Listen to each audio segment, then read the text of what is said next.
최근 1998년 포켓몬스터 피카츄의 일러스트레이터 카드는 전 세계에서 10장밖에 없는 희귀 카드로 알려졌는데 최초의 입찰가가 6억 3천만 원이었어요. 지금은 많이 줄었는데 예전에는 우표 수집이 많았죠. 희귀한 우표는 가격이 천정부지로 올라 많은 사람들에게 재테크 수단이기도 했어요.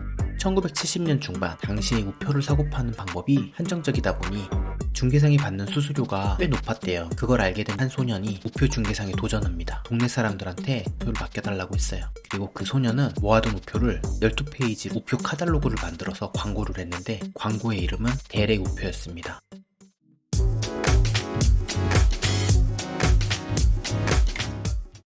이 학생은 바로 마이클 델 컴퓨터의 창업자예요. 그는 초등학교 시절 우표를 사고 파는 일에 사업의 기회가 있다고 봤고 그 결과 2,000달러를 벌었죠. 미국은 청소년 시기에 파트타임을 하면서 용돈을 버는 게 당연한 문화잖아요. 16살이 된 마이클 델 역시 여름방학이 되자 신문 구독을 받는 파트타임을 시작했습니다. 회사에서는 지역 전화번호부를 나눠줬고 한 명씩 전화를 걸어서 구독 예약을 받도록 했어요.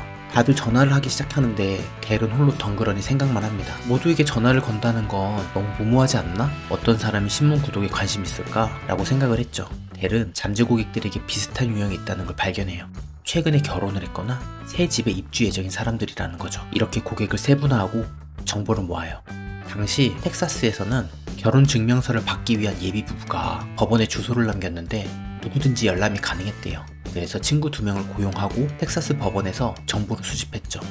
또 새 집을 구하는 사람들은 큰 대출을 받는 사람들일 거라고 생각하고 금융회사를 통해 정보를 받았대요. 잠재 고객들을 추정하고 정보를 모은 뒤 편지를 작성한 다음에 신문 구독을 요청합니다. 이렇게 만든 시스템으로 거둔 수익은 18,000달러. 방학 동안만 벌어들인 수익으로 당시 교사의 1년 연봉보다 높았대요.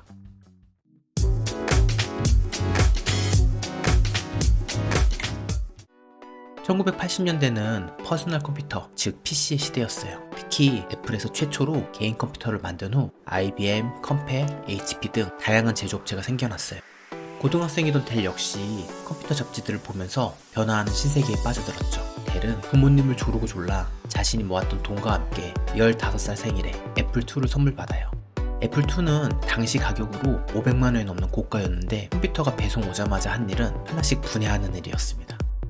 이때부터 델에게는 컴퓨터는 최고의 관심사이자 취미였어요. 스스로 개조도 하고 업그레이드도 하고 돈을 아끼기 위해 컴퓨터 대리점들을 돌며 부품을 사러 다녔죠. 그러던 중 한 가지 의문을 갖습니다. 자신이 부품을 구입해서 조립해보니 600에서 700달러면 충분히 가능한데 매장 가서 PC를 구입하면 3,000달러라는 거죠. PC 수요가 폭발하면서 비싼 가격으로 날개도트 팔렸고 컴퓨터 대리점도 우후죽순 생겨났대요. 그렇다고 대리점 직원들이 컴퓨터에 대해서 해박한 지식을 가진 건 아니었죠. 단지 제조업체로부터 2,000달러 정도에 사서 고객에게 3,000달러에 팔았던 시기였습니다. 이때 델은 틈새 시장을 발견해요. 대리점에서 파는 PC와 동일한 사양의 부품을 조립해서 주변 지인들에게 팔기 시작했죠. 이렇게 품질이 좋다면 굳이 비싼 가격으로 PC를 살 필요도 없고 대리점보다 싸다면 큰 돈을 벌 수 있을 거라고 생각해요. 델의 부모님은 델이 의대에 가서 의사가 되길 바랬고 델은 텍사스 대학교 의대에 진학합니다. 지금도 그렇지만 의대 하면은 공부량만 해도 엄청나잖아요. 하지만 델의 머릿속에는 온통 컴퓨터일 뿐이었어요. 수업이 끝나고 기숙사에 돌아오면 컴퓨터부터 조립을 했대요. 방 곳곳에는 부품이 쌓여 있었고 지역의 변호사나 의사들에게 컴퓨터를 조립해서 팔기 시작합니다. 어느덧 지역에서는 소문이 나서 판매량이 늘어났죠. 반면 학업이 소홀해지자 부모님이 기숙사로 찾아왔고 부모님께 다시 공부를 열심히 하겠다고 약속했어요. 하지만 머리는 공부를 해야 한다고 하는데 마음은 컴퓨터를 벗어나지 못해요. 더 이상 컴퓨터는 취미가 아니라는 거죠. 결국 얼마 못 가 다시 컴퓨터를 조립하면서 이때부터 델의 꿈이 확실해진 것 같아요. IBM을 능가하는 컴퓨터를 만들겠다는 목표예요.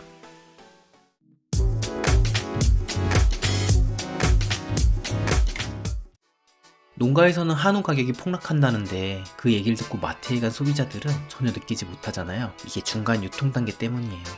당시 IBM은 컴퓨터를 제조했고 그 컴퓨터가 미국 전역에 불티나게 팔렸죠. 그리고 더 빨리 판매하기 위해서 대리점들을 이용해요.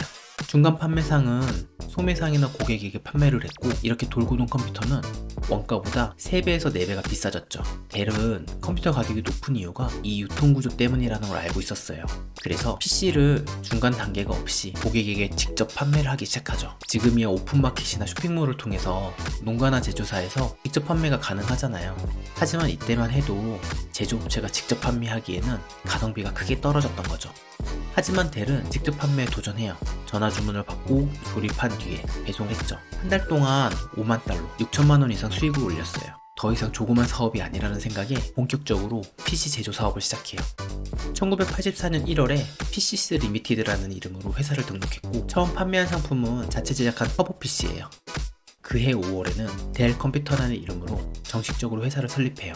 싼 가격에 좋은 품질의 PC를 사려는 고객들이 늘어나자 사업이 급속도로 커져갔죠. 이렇게 대학교 1학년 때 컴퓨터 사업을 시작했어요. 어린 청년 델은 사업에 대한 두려움도 있었대요. 1학년 때 놓치는 사소한 것들에 비해 당시의 PC 산업은 대단한 기회였던 거예요.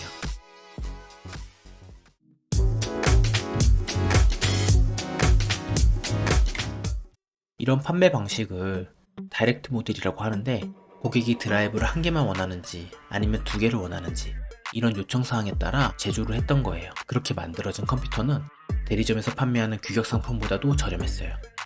IBM 같은 대기업은 고객이 원하는 제품 스펙을 정확히 파악하지 못해서 인기가 있는 상품은 재고가 항상 부족했고 인기가 없는 상품은 악성 재고가 되었어요.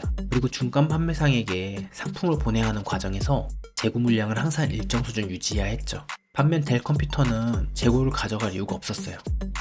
델 컴퓨터가 설립되고 다이렉트 판매 모델을 통해서 해외 진출도 박차를 가해요. 미국 포춘지가 선정한 세계 500대 기업도 뽑혔어요. 그리고 나스닥에도 상장합니다. 당시 델의 나이는 불과 27이었죠.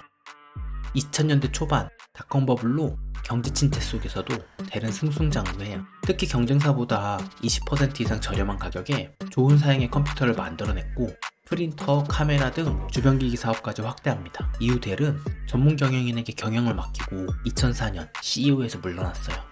그리고 이 시기 투자 전문회사 및 자선 사업을 나섰죠. 하지만 델이 없는 시기에 미국 내 IT 거품이 빠지고 스마트폰과 태블릿 PC 시장은 변화했죠. 델의 컴퓨터 역시 주가 하락과 시장 점유율 하락이라는 위기가 찾아와요. 그렇게 2007년 위기 속에서 델이 경영전선에 복귀합니다. 성장의 발판이었던 다이렉트 판매 방식을 포기하고 유통업체와 연계한 간접 판매 방식으로 기업의 혁신을 가해요. 2013년 회사를 직접 상장 폐지시키고 비상장 기업으로 전환 후에는 델의 행보가 거침없어요. 그리고 델이라는 브랜드가 컴퓨터를 벗어나서 더욱 확장시켜야 한다고 생각했어요. 그래서 회사 이름을 델 테크놀로지스로 바꿉니다.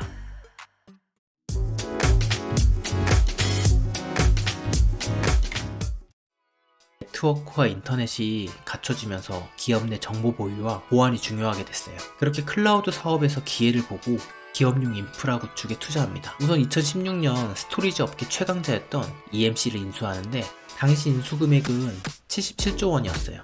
IT 업계 M&A로는 역대 최고 금액이죠. 그리고 빅데이터 기업인 피보탈, 보안업체인 RSA 등 다수의 기업을 인수합니다. 그렇게 델 테크놀로지스는 기존 PC 사업을 축소시키고 서비스형 IT 시장에 새롭게 확장해요. 델은 서버, 스토리지, 보안 등 기업용 하드웨어와 소프트웨어를 통합하는 인프라 공급 업체로 사업을 전환했고 클라우드 서비스 기업에서 1위에 올라섭니다. 이렇게 급격한 환경의 변화 속에서 기업의 생존을 위한 과감한 결정과 혁신적인 변화의 노력이 지금의 델 테크놀로지스가 있게 하는 원동력이지 않나 생각해봅니다. 이것으로 오늘 영상을 마치겠습니다. 시청해주셔서 감사합니다.